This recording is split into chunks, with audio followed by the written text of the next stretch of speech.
graffiti to sculpting, what kind of do you take from graffiti as kind of your inspiration when you try to create something organic?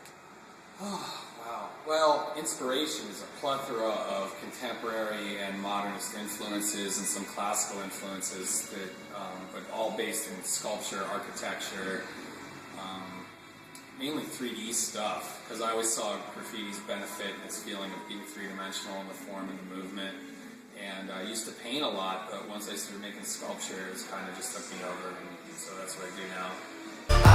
Screaming that's not when I pulled off the lot, that's done. Reppin' my town, when you see me, you know everything. Black and yellow, black and yellow, black and yellow, black and yellow. I put it down from the whip to my diamonds. I'm in black and yellow, black and yellow, black and yellow, black and yellow. Your graph is always about music, yeah, right? And everything. Well, especially early on, like I used to just bang out to like. That's the thing about urban culture that I'm trying to unearth too a little bit. Is like it intersects so many different places that when someone's like, oh, this is just this form, or you have to love this kind of music to paint graffiti. I mean, that's all just like silly. It's like all those things have cross-pollinated each other on such a level, like skateboarding, graffiti art, hip-hop, punk rock, hardcore, and then even in my influence base, like more like funk music, psychedelic rock, like we're so broad. I mean, they were just open-minded. How about it? Like it's not that tough. It's actually a lot easier to be open-minded than it is to be closed-minded. You have to like put all that armor on, and it's all heavy to carry around. It's like, I don't know, it's good, it's good. It's not, everybody knows. Black stripe, yellow paint. I hear they scared of it, but them pros ain't. Soon as I hit the club, look at them whole face. Hit the pedal once, make the floor shake. Sway inside. How did you, of course, I can't help to think that the metalwork, with its rusting, and it feels so Pittsburgh. I don't know. About that. It's all about that. I'm from the east end of Pittsburgh. I'm from a blue-collar family of steel workers, coal miners. A lot of the artists here work in steel, like, predecessors to me, like... My engine roaring, it's the big boy, you know what I paid for it. And I got the pedal to the metal, got you out here checking game, I'm balling out on every level. I love graffiti. I'm not so crazy about what mass media is doing with it right now, but it's like, I really dig a lot of the people who are real purists and are sticking with it. I really respect what they're doing, and that influence base is always going to be in my work. Hear them haters talk, but there's nothing you could tell them. Just made $1 million, got another $1 million on my schedule. No love for them, boy, I'm breaking hearts. No keys, push to start. Yeah, you know what it is. I love the fact that, like, when you look at one of your pieces, you can, I still see kind of that street and urban connection. Sure. And I'm just wondering, kind of, if you still kind of incorporate some of Prism. Absolutely. Into. It says it, in fact. So yeah, the whole deal is like I'm not trying to catch a felony for painting. It's annoying. 3 years ago, I just made a conscious decision to like go. 3 years ago, that's it. Yeah, I painted for 20 years. Easy.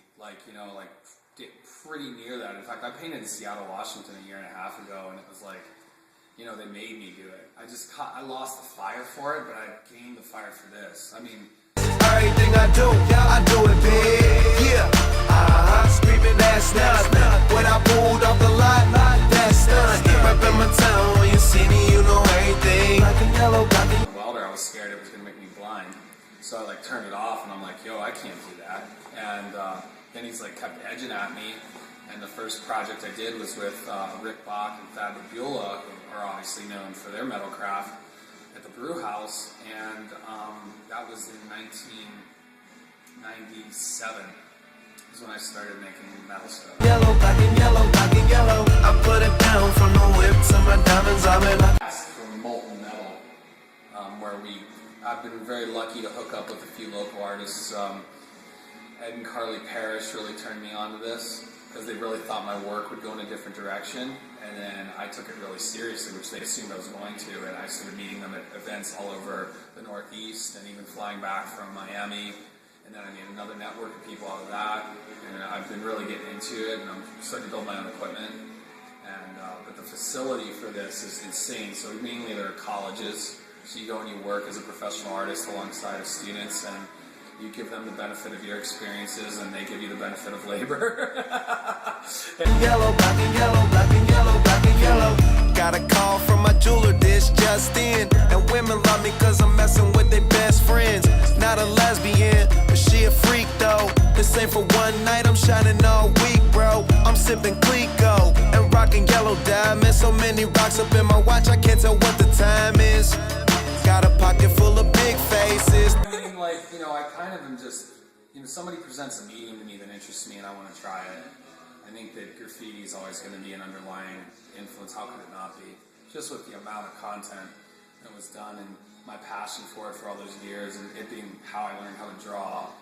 I mean, even in my designing, I hid letters and all kinds of things in places that I wrote about and never released.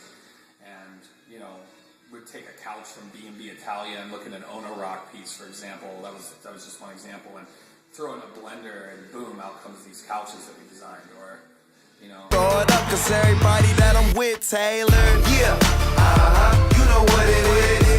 Everything I do it big. Yeah. What did you get into this business for? This? Yeah. Because what else is there to do? I don't know. That's really a good question because, I mean, you really put me on the spot with that. It was just an accident in some ways. I don't try to use that word, but like really, I don't know how I got into this. And I think that that's half of what makes it so legitimate is like, I try to get out of these things way. Like, I'm just channeling stuff that's coming to me. That's real, you know? So that's the whole thing. I think this is really just naked. It's not, I don't have some like agenda necessarily with this. And I obviously won't come see it. I mean, I don't even know where it comes from. This is all stream of consciousness completely. Like, I hardly ever even draw any of this sculpture. I just make it. And I just try to seriously not screw it up and get in the way with my, you know, my humanness, or to want to try to control things.